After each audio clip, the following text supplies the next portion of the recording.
ព័ត៌មានពេលថ្ងៃត្រង់ទូរទស្សន៍ទីក្រុងហាពីនព្រឹកនេះពាក្យស្លោកធំជាច្រើនបានដាក់តាំងនៅក្នុងយុសៀនដើម្បីផ្សព្វផ្សាយសកម្មភាពហាត់កុងដល់ប្រជាជនគ្រប់គ្នាមានមនុស្សជិត 10000 នាក់បានមកវិមានយុវជនតង់ឈីដើម្បីហាត់កុងជាក្រុមនាយកព័ត៌មានបានកត់សម្គាល់ឃើញថាក្នុងចំណោមពួកគេមានទាំងមនុស្សចាស់យុវជននិងកុមារផងដែរលំហាត់ហ្វាឡុនកុងមានចលនាយឺតនិងមានភាពទន់ភ្លន់ទឹកមុខអ្នកហាត់ប្រកបដោយចិត្តសន្តិភាពក្នុងពេលជាមួយគ្នានេះបន្ទាប់ពីទឹកជំនន់បានស្រកទៅវិញអ្វីគ្រប់យ៉ាងនៅក្នុងខេត្តជាងថៃ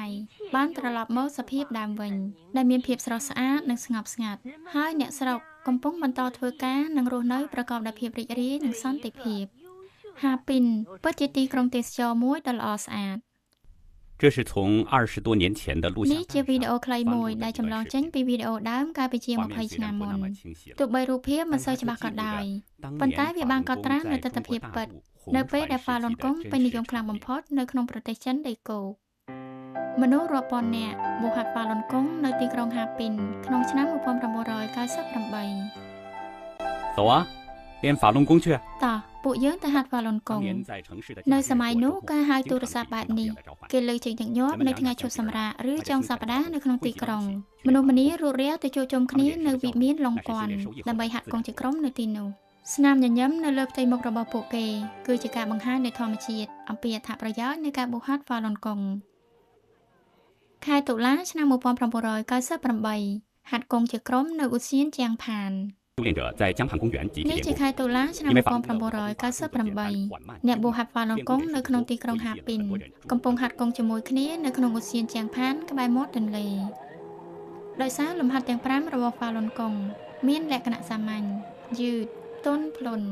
និងស្រស់ស្អាតដូច្នេះវាបានទាក់ទាញចំណាប់អារម្មណ៍មនុស្សកាន់តែច្រើនមកហាត់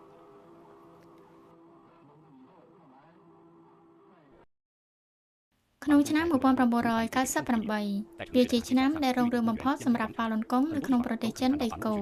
នៅតាមដងផ្លូវក្នុងទីក្រុងក្នុងសួនច្បារក្នុងឧទ្យាននៅតាមមាត់ទន្លេនិងកន្លែងជាច្រើនទៀតគេមើលឃើញអ្នកបួសហាត់ហ្វាឡុនកុងកំពុងហាត់កុងជាក្រុមដែលនេះបានក្លាយជាទេសភាពដ៏ស្រស់ស្អាតយោងតាមស្ថិតិផ្លូវការនៅពេលនោះមានមនុស្សប្រមាណជាង100លាននាក់កំពុងបួសហាត់ហ្វាឡុនកុង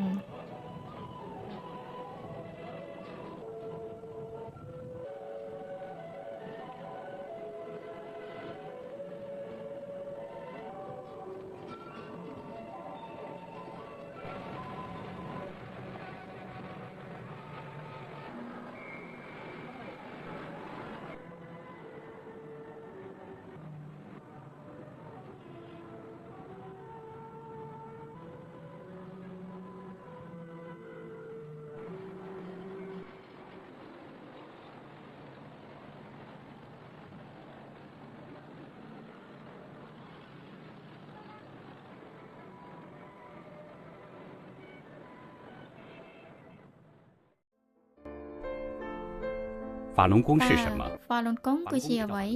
ហ្វាឡុនកុងឬហៅថាហ្វាឡុនតាហ្វា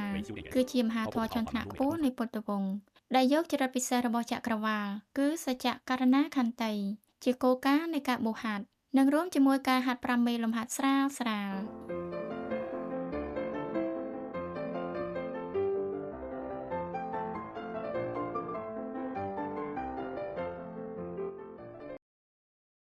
បួសហាត់ហ្វាឡុនកុងមិនត្រឹមតែធ្វើឲ្យសុខភាពល្អប្រសើរឡើងប៉ុណ្ណោះទេគឺថែមទាំងធ្វើឲ្យប្រសើរឡើងនៅស្តង់ដារសីលធម៌របស់មនុស្សនិងបើកបញ្ញារបស់មនុស្សផងដែរអ្នកបួសហាត់បន្តិចម្ដងនិងយល់ដឹងអំពីអាថ៌កំបាំងនៃជីវិតនិងចក្រវាឡនៅពេលដែលហ្វាឡុនកុងចេញមករៀនជាសាធារណៈលើកដំបូងចំនួនអ្នកបួសហាត់កើនឡើងយ៉ាងឆាប់រហ័សក្នុងរយៈពេលតែប្រមាណឆ្នាំប៉ុណ្ណោះវាមានភាពពេញនិយមពេញប្រទេសចិនដីគោកហើយចំនួនអ្នកបួសហាត់មាននៅទូទាំងប្រទេសលោកឈៀវយូឆាយអតីតប្រធាននាយកដ្ឋានមហាជននៃសហព័ន្ធកីឡាទូទៅរបស់រដ្ឋ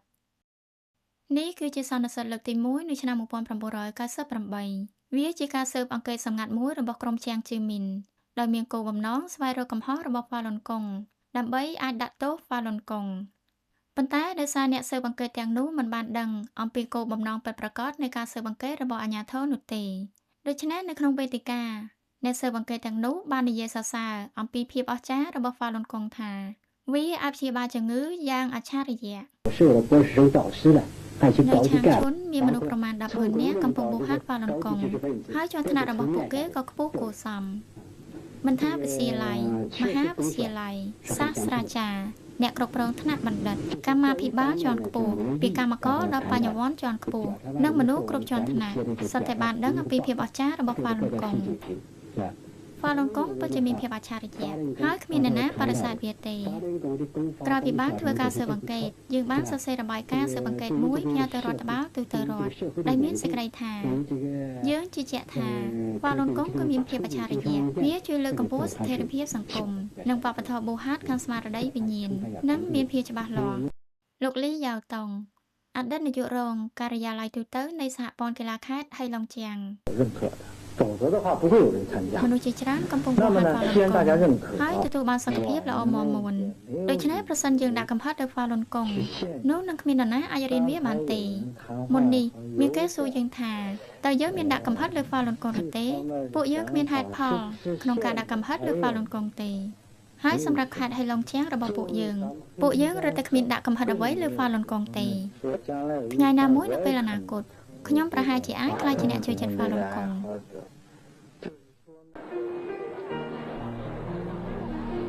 当年练功教 Falun Gong នៅពេលនោះក្រៅពីហាត់គង់និងរៀនធម៌គឺពួកគេចែករំលែកនិងផ្សព្វផ្សាយដល់មនុស្សនៅជុំវិញឲ្យបានដឹងអំពីអត្ថប្រយោជន៍របស់ Falun Gong ដើម្បីឲ្យមនុស្សកាន់តែច្រើនបានដឹងផងដែរ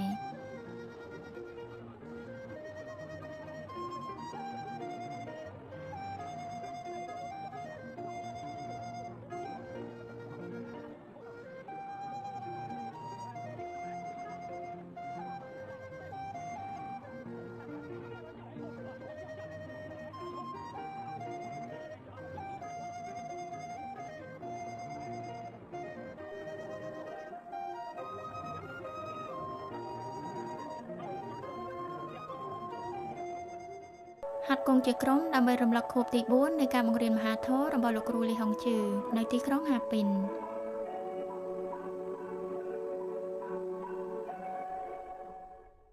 这是1998年8月 ថ្ងៃទី8ខែសីហាឆ្នាំ1998ហាត់គង់ជាក្រុមធ្វើឡើងដើម្បីរំលឹកខួបទី4នៃការមកដល់របស់លោកគ្រូលីហុងជឺនៅទីក្រុងហាពីនដើម្បីបង្រៀនធម៌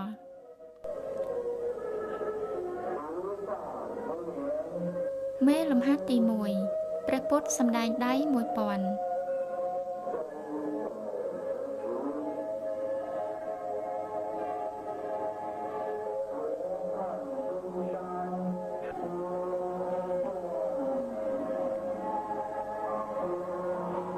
មេលំហាត់ទី3ភ្ជាប់ស្រឡះ2ប៉ូល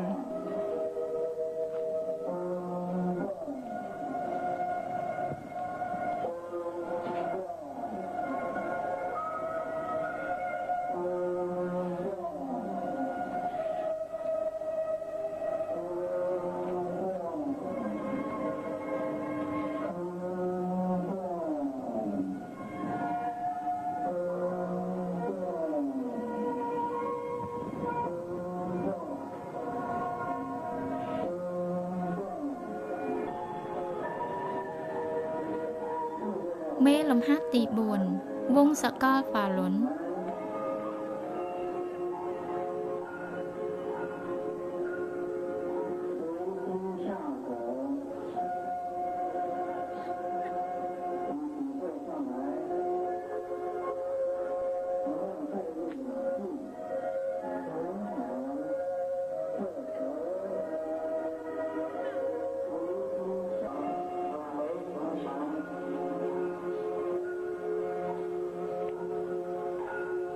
មេលំហាត់ទី2ឈើអោបហ្វាឡុន1992年 នៅ 法 ឆ្នាំ 轮功1992 Falun Gong ចាប់ផ្ដើមមានភាពពេញនិយមពេញទីក្រុងឆាងឈុនក្នុងរយៈពេលដែលជាង2ឆ្នាំលោកគ្រូលីហុងជឺបានបើកថ្នាក់បង្រៀនមហាធម៌ចំនួន54លើកនៅទូទាំងប្រទេសចិនដែលក្នុងនោះនៅទីក្រុងឆាងឈុននិងប៉េកាំងគឺច្រើនជាងគេនៅពិព័រណ៍សុខភាពចំនួន2ដងដែលធ្វើឡើងនៅក្នុងទីក្រុងប៉េកាំងការព្យាបាលជំងឺជាលើកដំបូងនោះមានប្រសិទ្ធភាពខ្លាំងណាស់ ដែលធ្វើឲ្យប្រជាជននៃរដ្ឋធានីនិងមន្ត្រីជាន់ខ្ពស់មួយចំនួនមានការភ្ញាក់ផ្អើលនិងការសរសើរជាខ្លាំងនៅពេលនោះអ្នកទីក្រុងប៉េកាំងសុទ្ធតែបានដឹងថាមានលោកគ្រូធំលីហុងជឺដ៏ល្បីល្បាញម្នាក់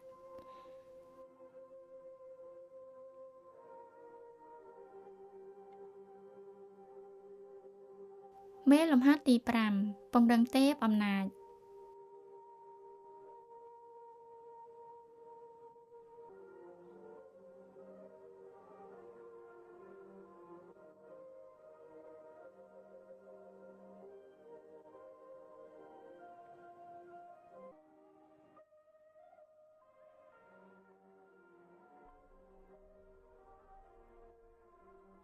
កាលពី20ឆ្នាំមុនបកកុម្មុយនីសចិន CCP បានបើកការបង្ក្រាបហ្វាឡុនកុងប៉ុន្តែ20ឆ្នាំក្រោយហ្វាឡុនកុងរីកសាយយ៉ាងទូលំទូលាយនៅក្នុងជាង150ប្រទេសនិងតំបន់នៅទូទាំងពិភពលោកទោះបីជាទស្សនវិជ្ជានៅក្នុងប្រទេសចិនដីគោកត្រូវបានបាត់បង់ប៉ុន្តែចំនួនអ្នកបូហាត់ហ្វាឡុនកុងមិនថយចុះនោះទេបាតុភូតនេះពិតជាមានតម្លៃក្នុងការពិចារណាបកកុម្មុយនីសចិន CCP បានបន្តគៀបសង្កត់អ្នកបូហាត់ហ្វាឡុនកុងអស់ជាច្រើនឆ្នាំហត់នឿយនឹងការទទួលរងទរណកម្មគ្រប់បែបយ៉ាងប៉ុន្តែហេតុអ្វីបានជាអ្នកបូហាត់ទាំងនេះនៅតែមិនផ្លាស់ប្ដូរជំនឿរបស់ពួកគេប្រសិនអ្នកមានឱកាសអ្នកអាចសួរអ្នកបូហាត់ហ្វាឡុនកុងដែលនៅក្បែរអ្នក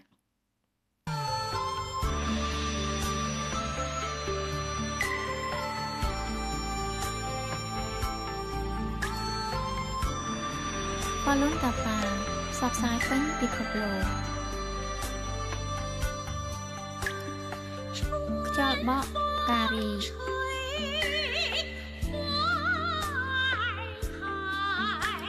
រដូវរងាទៅផុតរដូវការីមកដល់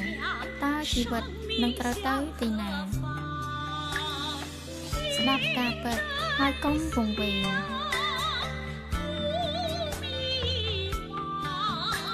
ត្រឡប់ទៅផ្ទះដើមរបស់យើងវិញហើយសុភមង្គលជាអនត្តា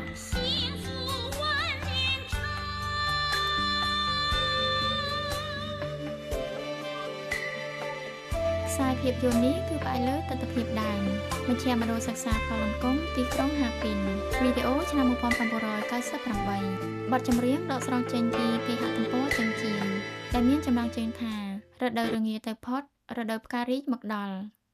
អត្ថាធិប្បាយដោយសិសមហាធរទូរទស្សន៍រាជវង្សថាងថ្មីកូនសិសមហាធរនៅខេត្តហៃឡុងជៀងខែកក្កដាឆ្នាំ2019